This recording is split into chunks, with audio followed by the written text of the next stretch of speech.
Hello, my name is Caitlin Miguel. I'm Erin Erzinghaus, I'm Preston Martinez. and our study is on diversity and its effects on social anxiety.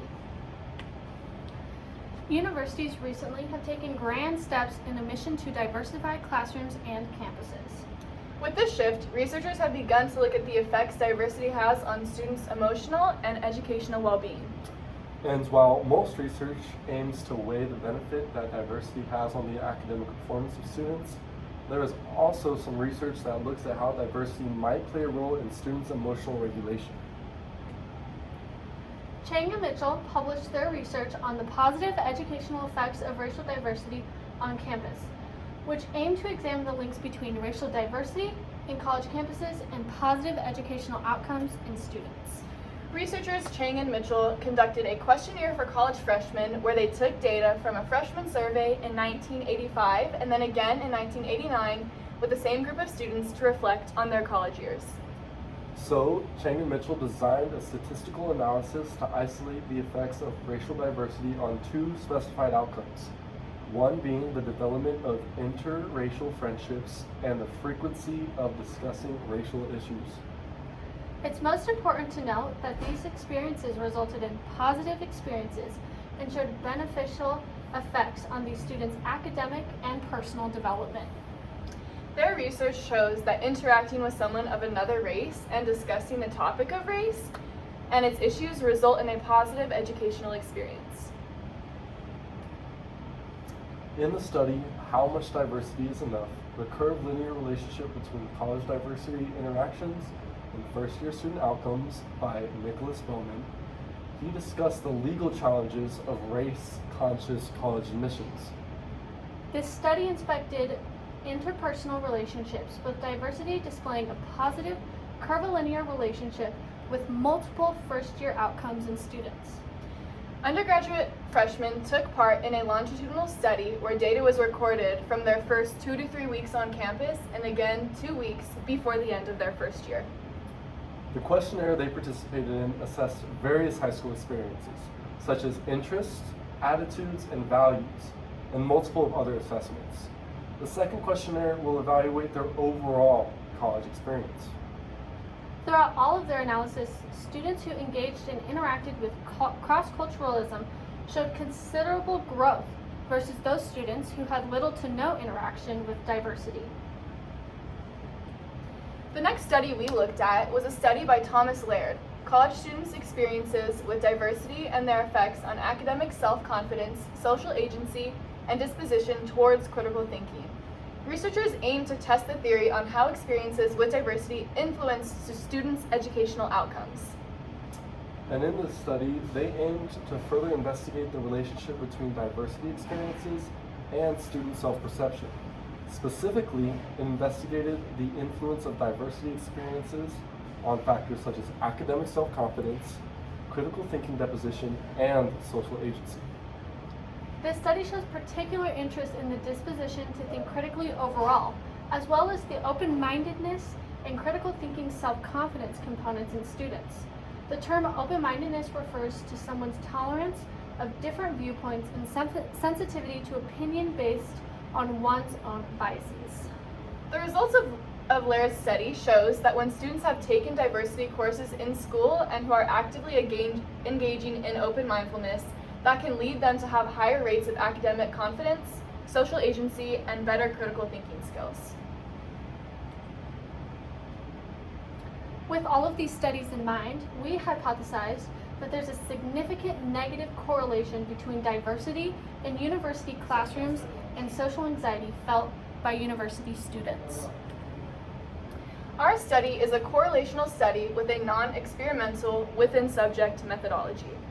So we measured two variables, social anxiety and diversity, with a two-question survey administered to our participants with a Google link. We measured participants' perceived diversity by asking them to answer the question, how much diversity do you believe is in your classrooms? We asked participants to self-report their own perceived levels of social anxiety by asking them the question, how much social anxiety do you have? The survey will consist of these two questions.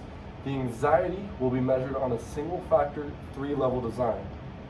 In this design, the three levels are high social anxiety, low social anxiety, and no social anxiety.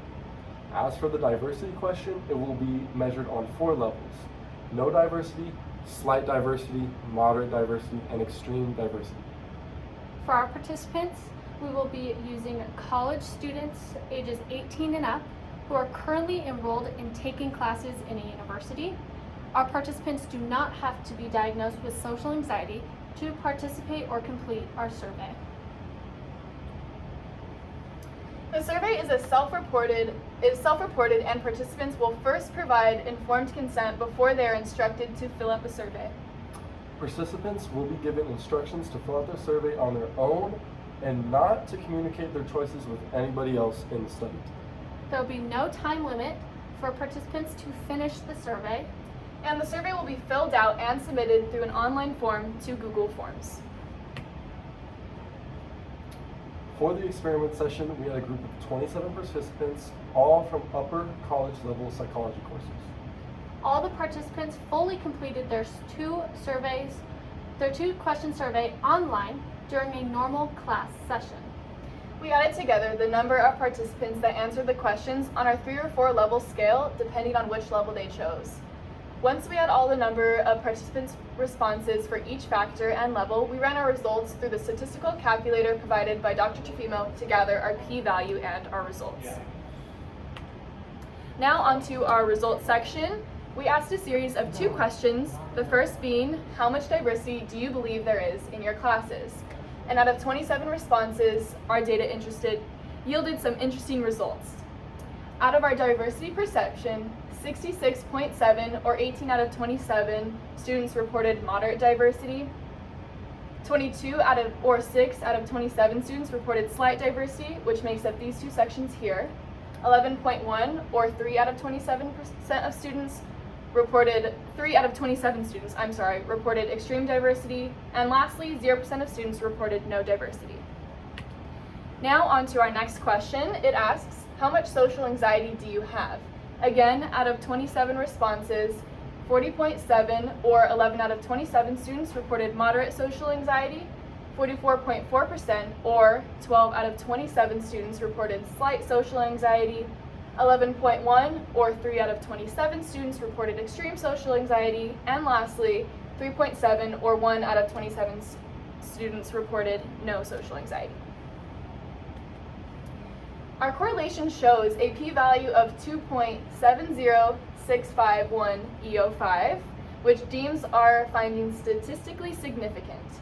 Our data shows that there is a relationship between diversity in college classrooms and social anxiety in students. Based on our data, we can see a statistically significant negative correlation between perceived classroom diversity and social anxiety levels, which does confirm that our hypothesis is true.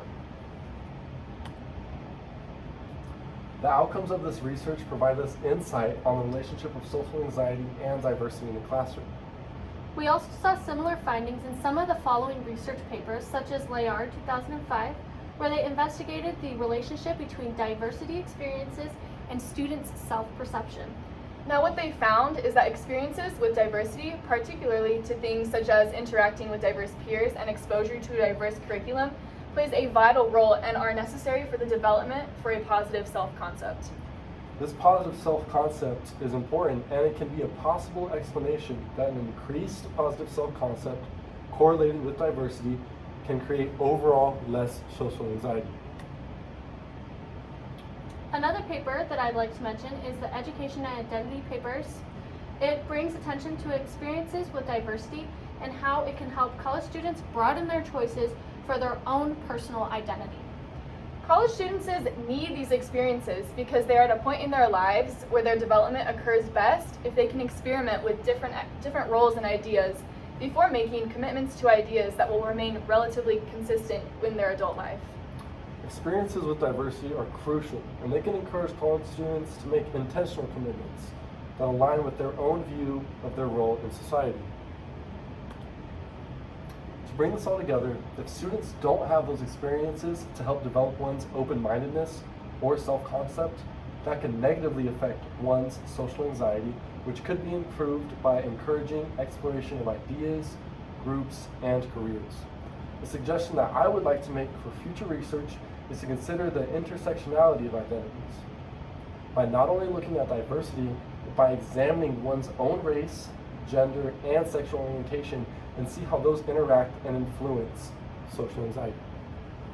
That's the end of our presentation. Thank you, and here are our references. Thank you.